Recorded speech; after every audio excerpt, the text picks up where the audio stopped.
Tonight on Joy News Prime, minority in Parliament calls out the Ghana Police Service for what it terms unprofessional conduct following clashes between students of Islamic SHS and the police in Kumasi.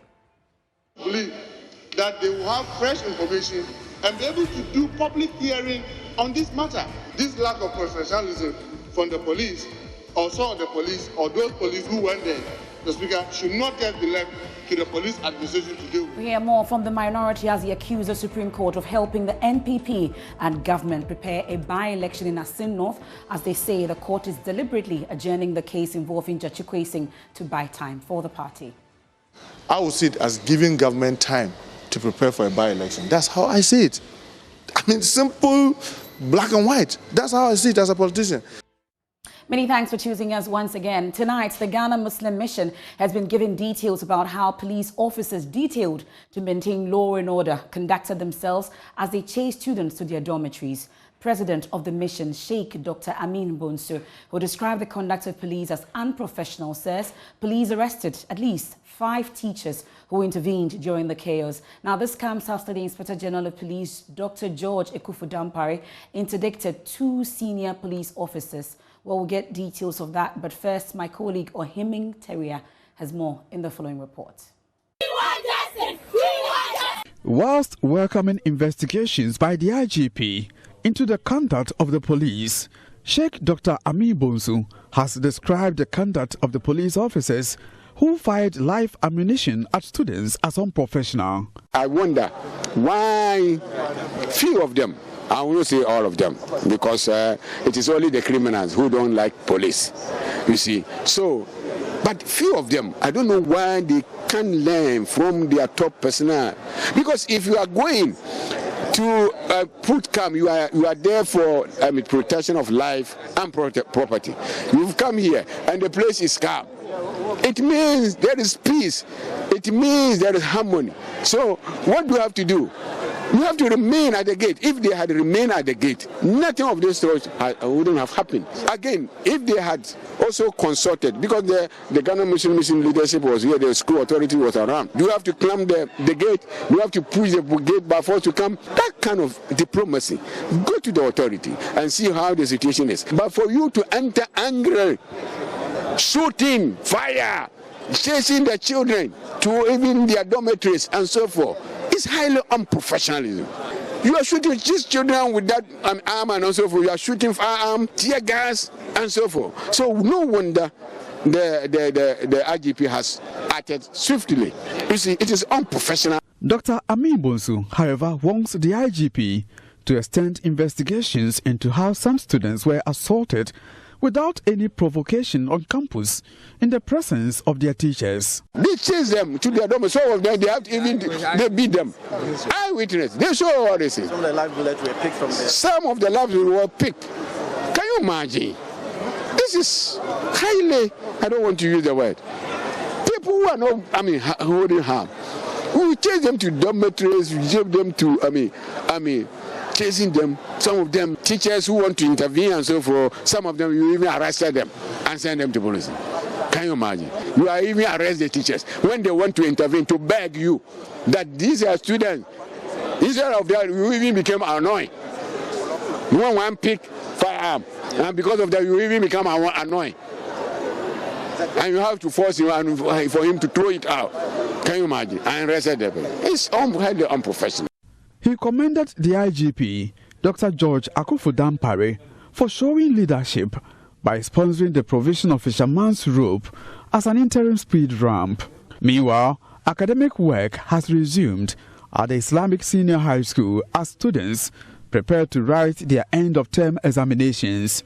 Deputy Education Minister Reverend John Ntimfojo, who interacted with the students, is excited at the development as he promised psychosocial support to affected students. The Minister for Education, Dr. Yao Seduchum, delegated myself and the team to come here to ascertain the facts firsthand and to take steps to ensure that we restore calm and to ensure that we restore normal academic work and ensure that the necessary psychosocial support is given to the traumatized students as well as the teachers.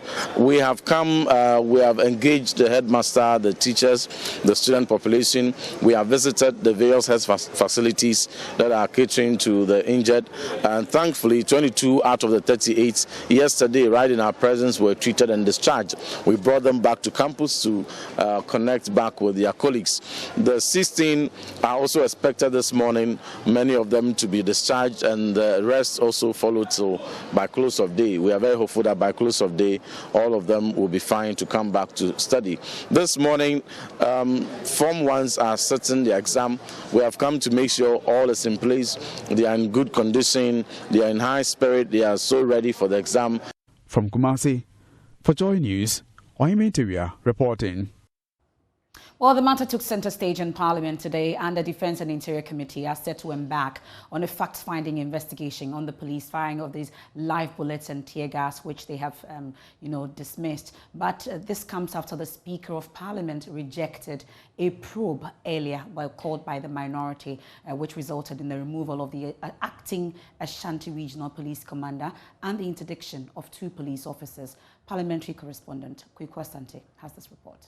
Minority Chief Whip Muntaka Mubarak could not wait to vent his spleen on the conduct of the police at the Islamic Senior High School in Kumasi.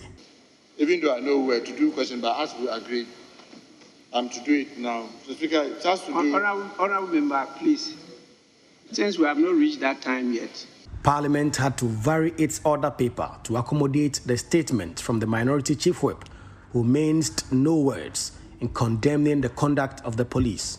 The Speaker, according to the first-hand information from the school authority, they broke through the school's gate, entered into the school campus, and whilst the headmaster was drawing their attention that, look, the situation is under control, we are now within the school, they will not take that.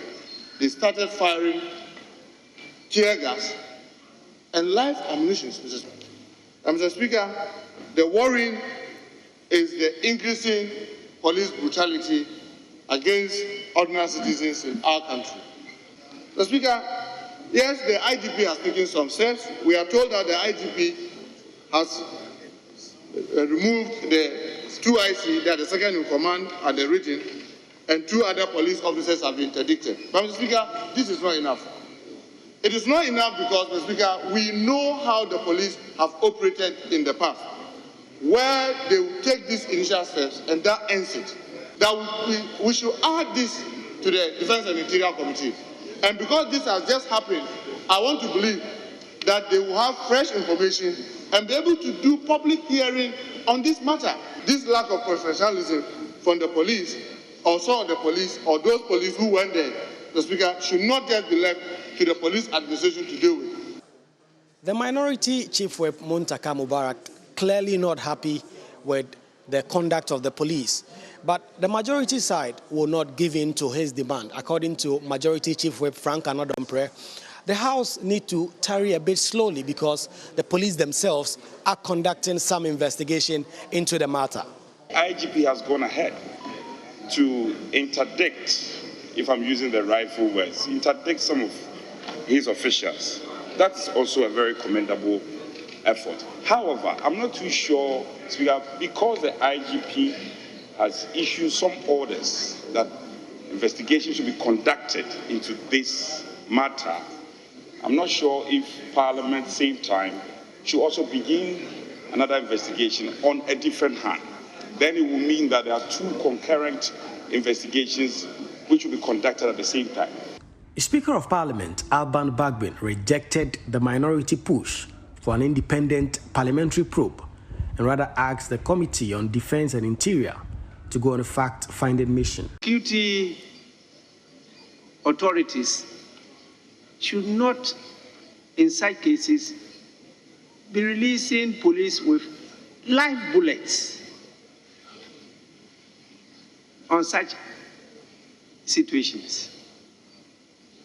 But if the police is actually investigating the matter now, what we can do as a House is to immediately show concern. Visit the police, let them know that we are awaiting their report. And then after the report, we are entitled to take further action. We will also have to visit the scene, particularly to sympathize with the injured students, the head, or is it a mistress, a headmistress or a tutor of the school, see their conditions, and then come to report back to the House whilst we await the outcome of the investigation by the police. Well, the Minority Chief Whip Muttaka Mubarak, who raised the matter on the floor of the House, is disappointed by the Speaker's decision not to accept their request for an independent parliamentary probe. But, I mean, believe me, I have the least doubt on my mind that the best way is to independently investigate this. 1,001 times, you and I in this country, the police say, oh, we are doing this, and that ends it. Nobody hears anything. At least with the committees that have been set up that were independent from the police, almost all of them has always shown the lapses in the police operation. And we have it documented. Even if the implementation have been poor or not even implemented at all, like the Ayawaso, West Wagon, the Ijura, even the Aswansi 7, the reports have not been fully implemented. At least you have something that you can always make reference to. Compare that to all the investigation the police have told you they are going to do, whether you have anything to rely on. Nothing. So, well, I take consolation in this, but definitely you can be rest assured that I'm going to continue pressing. Because once they go on the fact-finding mission, they will have to come and report to us when they went, what they found. And then we'll see, after a week or two, what the police will be telling us. Let me take you to the Apex Court tonight, and it's been 2 months since the court stopped James Jachikwe from holding himself as a member of Parliament for Asin North. Despite the court's assurance of a timely hearing on the substantive matter, the case remains pending along with another filed by the MP. The court today denied a request to set aside the injunction, but adjourned the case for another month due to the death of the panel member's father. Joseph Akable, our court correspondent, has the rest of the story. There were 3 cases involving the MP that were slated for hearing on Tuesday. One was asking the Supreme Court to set aside its April 13 decision that stopped James Jachikwe from performing parliamentary duties. The other is a substantive matter asking the court to interpret the Constitution to conclude that Mr. Kwesi was not eligible to contest the polls at the time he filed his nomination forms. The third had wanted the court to set aside a Court of Appeal decision that dismissed a case filed by the legislator. Lawyers for the MP, led by Chachuchi Kata on Tuesday, urged the Supreme Court to lift the injunction against the MP since it has occasioned a miscarriage of justice. Deputy Attorney General Diana Sunaba Dapa disagreed. The court upheld her position. The applicant failed to do so. There were no exceptional circumstances, no new facts were established by the plaintiff to convince the court to review its application, injuncting the first defendant from holding himself as an MP. And that has always been our case, that on the issue of the decision restraining the first defendant from holding himself out as an MP, the first defendant, through his lawyers, had failed to clearly surmount the conditions for the grant of review. So we are very happy with it. The court could, however, not hear the 2 other cases because a panel member received news her father had died. It is quite unfortunate that, as you heard in open court, one of the panel members has lost the father, for which we send out our deepest condolences. Of course, you will agree with me that some of these events are unpredictable. And as you clearly also heard the Honorable Chief Justice state, that should the situation call for a substitution of the panel member, he's ready to do that. This demonstrates the CJ's willingness to ensure that their earlier orders to have this case expedited actually comes through.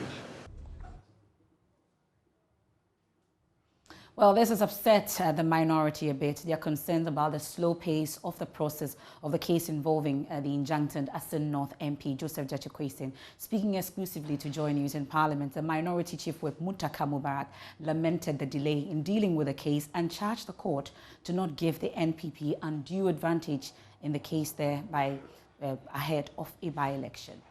It's worrying when our APS court does what it's doing. Well, you injunct the person, so for me, it's like pronouncing him guilty even before you are done. Law, be it as it be, the law is in their bosom. They interpret it the way they deem fit. But with the greatest respect, common sense by widows on the streets who are not lawyers see a lot of difficulty in what they are doing. Because you will have thought that with what they did, they themselves saying that they will have fast-tracked and worked on the case expeditiously to bring a finality to it. You are not doing that. Now you adjourn it. We are in June. Today is June 14th. So they are talking about for 16 days, almost a month away. Only God knows. You may go in that month, and then they may adjourn again, and then they are going for a long vacation. Then before you realize, so what it simply means is that the people of Asin North will continue to stay without a representation for all this long. You and I'm a politician. How do I give meaning to what they are doing? I will see it as giving government time to prepare for a by-election. That's how I see it. I mean, simple, black and white. That's how I see it as a politician. That all they are doing is try to give government time so that government can prepare adequately for a by-election, so that when they end up doing whatever they want to do, then government will have an upper hand over the opposition. Someone asks, is it fair? It continues to erode the confidence that all of us have in the institution. After the ruling, it is their prerogative. But to get the thing fast-tracked, as they themselves said in April, I think it was around April 13th, was to expedite the process. Between the April and now, 2 months. Nothing done. Now they've given another 1 month, 3 months. Is that the speed? Is it what it means when Supreme Court says, oh, there will be expedite action? Is it what it means? Because from July 12th, if anything happens and there should be an adjournment, We'll go into the vacation. it should go into vacation.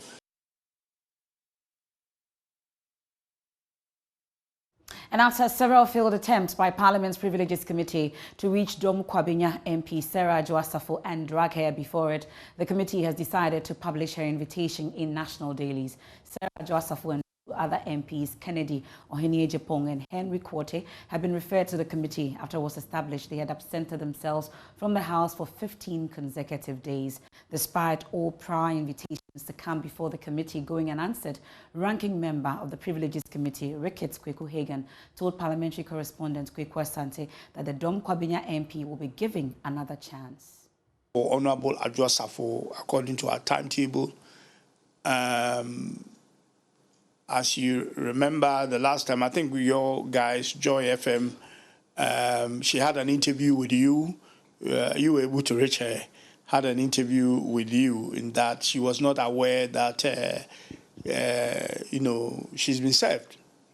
So upon hearing that news, we charged the clerk's office to make sure that we exhaust all possible avenues of trying to serve her. And today, as we met, we were told all the things that they have done, trying to even use the PA who got you guys through to her to see if we can be successful, through that end. And we also offer her an option because we found out that she's still actually in the United States, which is where she spoke to you from, and that if that is the case and she cannot appear in person, she can do it by Zoom. So that option was also offered to her. So we proceeded today, set up a Zoom system and all that as I was told, the numbers or the link was sent to her for her to come in. But again, sent to her through a third person. So we cannot actually tell whether she has received it or not. And I refer the committee to something that our standing order 2053. And on reading 2053, I realized that though we have done enough to reach her, we have not exhausted other things we could do. And that is stated here. And I will, for your viewers and listeners, want to know. The 3 says that, and this is our standing orders, and 205.3 says that the summons shall be served on the person mentioned therein by delivering to him, I mean him or her, by delivering to him a copy thereof, or by leaving it at his usual place of abode with some adult person, or where this is not known, by publishing it in the press. So the next step now, which was agreed by the committee, was that we are going to go for the publication. Away from absentee MPs, there's one commodity that will not be absent for a while. Let's talk about transport fares or fuel prices. They are set to go up again, and the Ghana Private Roads Transport Union say it has become inevitable. Transport fares had gone up last month, triggering another rise in the rate of inflation. We'll hear from the GPRTU shortly, but first, fuel prices are set to go up again this Thursday. And my colleague Charles Aite, he will be coming up later with business, but he joins me in studio with how much more increase we are looking at tonight.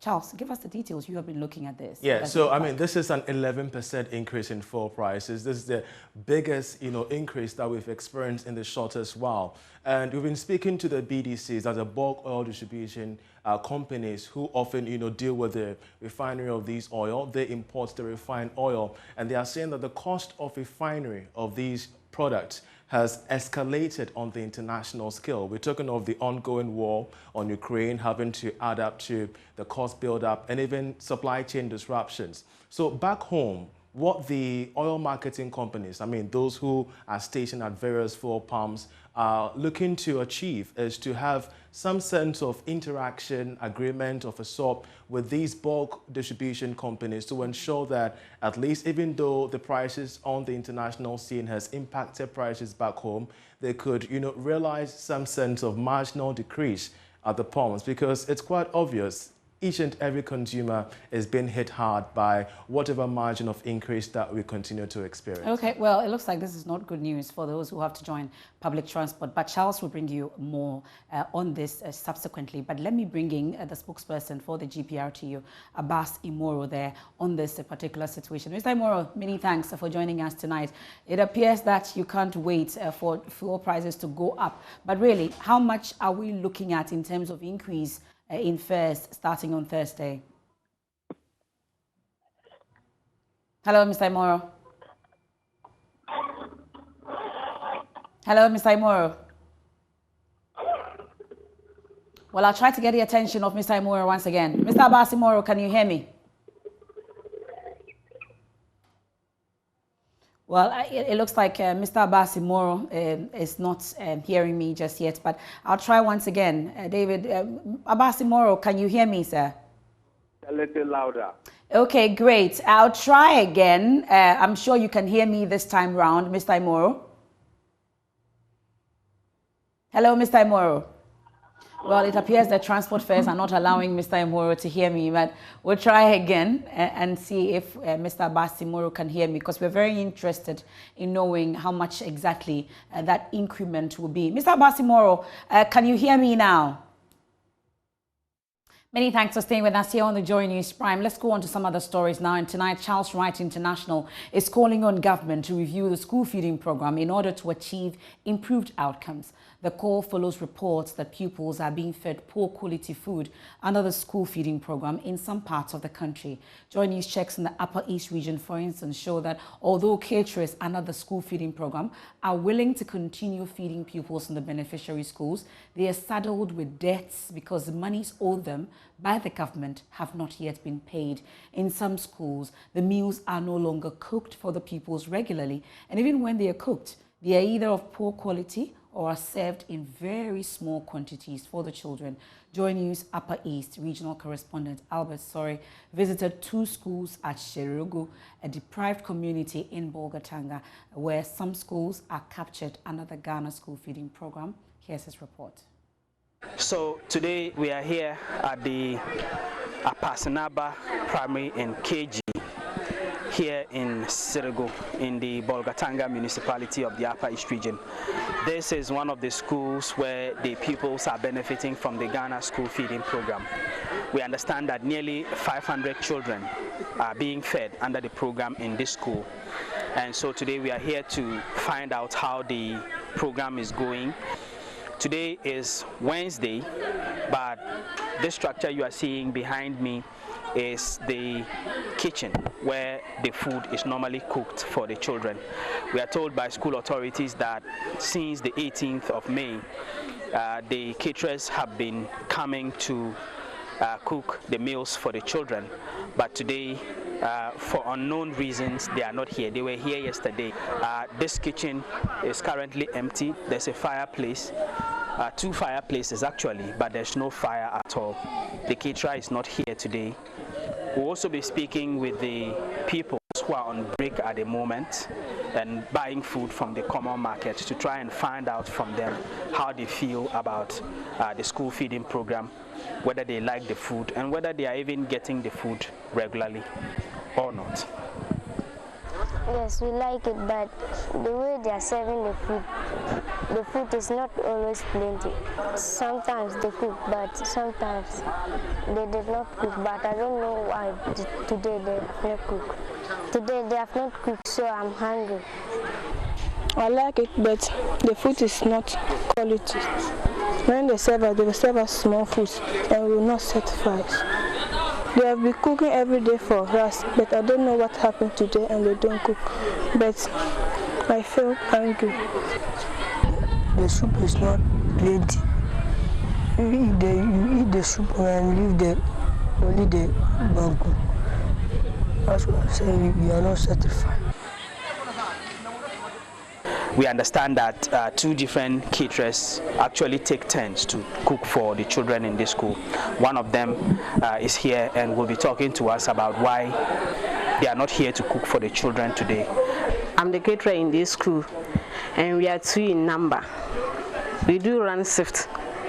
This person will come and do 2-3 weeks and the other 2 will come and cook. So when we started this term, my colleague is taking place now. So today she couldn't come. I called and she told me she couldn't get all the items to come and cook because of the financial problem. So if God permits, tomorrow she will come and do the cooking. You know, 2 times, last time and last 2 times, they didn't pay us. So for now, for us to get all the items at once, it's difficult for us. We have to go and get loan, buy the things in credit, and for the 2 times that they didn't pay, not all the traders do allow to give us the items again. So we are now finding it difficult to do the cooking all the time. For the money, they do pay us 1 cedi.